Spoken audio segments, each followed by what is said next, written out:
There is a new IPO on the block, and that's of Newgen Software Technologies. Do remember that the IPO opens today. So let's bring on board Virender Jeet, the Senior VP of the company, to talk about the company and also, of course, help us gain perspective on what exactly is it that the company does.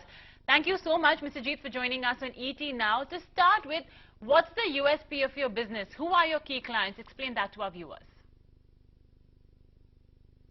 I think one of the most important USPs of any product business, and especially when you're selling in enterprise product businesses, enterprise product businesses are very sticky. So once you are in part of the ecosystem and your customers do end up using your platforms for many years. And in fact, we have examples where customers have brought platforms in 2000 and for 17 years they're using those platforms. The other important fact is, if you look at the space, and as you said, enterprise content management, business process management, they are some of the fastest growing technology spaces still projected for next 5 years in the whole IT landscape. And looking at the available market for us so far, since we were only penetrated in a very small part of the market, which is India, Middle East, Asia Pacific, as the market opens in North America and Europe for us, it's a really a large addressable space for us. To discuss how Newgen is unique, I think what traditionally our whole platform has built focused on one core area, of which is implementing solutions fast for the customer. And this is the space where we really have excelled. In fact, if you look at most of our customer bases are very proud to go live within span of 3 months to 5 months for their really digital solutions or new generation enterprise solutions. And with that differentiation and core platform strength, I think we have been very successful across the world. Hi Virender, can you tell us what's your revenue split across your core platforms and what is the outlook for the same?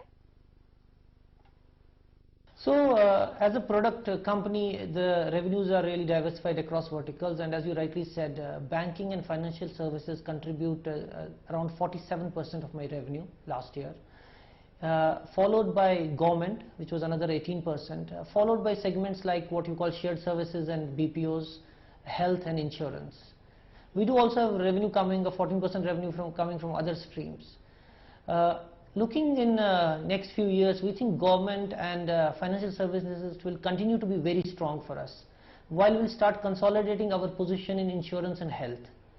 Beyond that, there is a huge opportunity to open up another few verticals. We are looking at the CRM industry very keenly, and we are also looking at other verticals where we find more traction for ECM and BPM going forward. What has been the R&D spend rate, and why have your EBITDA margins declined in 4 of the last 5 years, including the first half of FY18?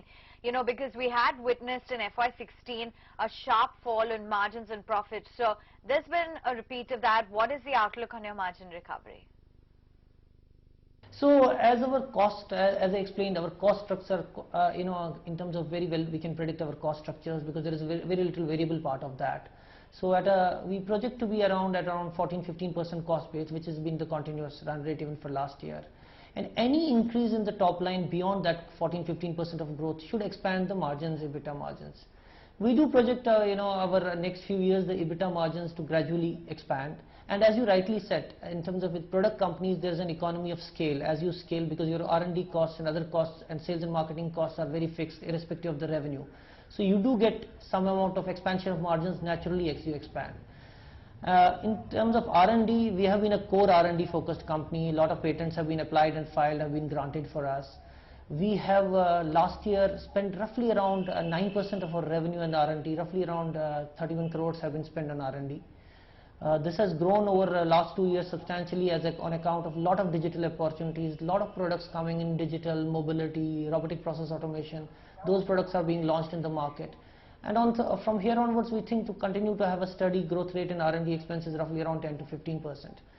So with R&D expense or more like around 31 crores and predominant large amount of sales and marketing expense. As our top line starts becoming bigger and bigger, the normal expansion of margins do happen in business. We expect at least in next 2 years the EBITDA margins to expand at least by 3-4%. Okay, Mr. Jeet, what are the institutional investors, which rather are the institutional investors exiting, and what will be the promoter shareholding post this IPO? How do you plan to utilize the proceeds from the fresh issue as well? Yeah, so this is a basically offer for sale of roughly 13.5 million shares. These shares are offered by the existing shareholders in terms of existing the funds which had come up earlier. In that, they would be exiting in this, as well as there's going to be a 95 crore primary. This primary is going to be used for utilization of our consolidation of. We have grown very organically in Delhi, around 5-8 places. We want to consolidate to a single place, and to get some operating efficiencies out of having a single office. We do also have an expense of 6 to 8 crores on rent, which we can consolidate and also plan for some amount of future growth. In terms of promoter holding, I think this is not going to be much of effect. There's going to be around 2 to 3% dilution. The promoters will continue to hold roughly around 68 to 70% of the company post listing. Growth opportunity is immense for a small company like you. So I understand, of course, you may be restrained due to the upcoming IPO, but if you could just give us a gist of some numbers on the order book, the deal pipeline, the average ticket size as well.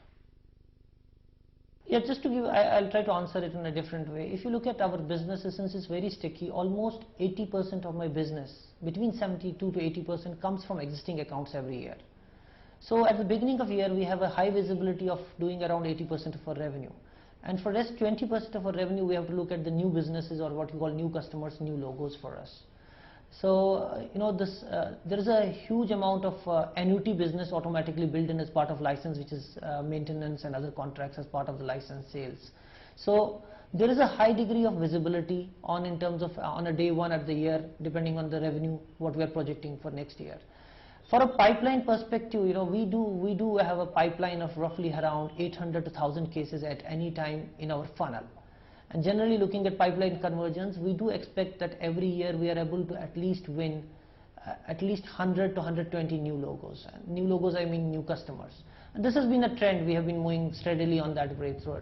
And for us, once the customer is acquired, our ticket sizes internationally, we do intend to enter very small in terms of, because in license sales, there is a tendency to get higher discounting if you start doing larger license sales. So our idea is to start at roughly around between 500K to $1 million internationally, and roughly between 1 to 3 CR in India. Those are the typical average ticket sizes for us.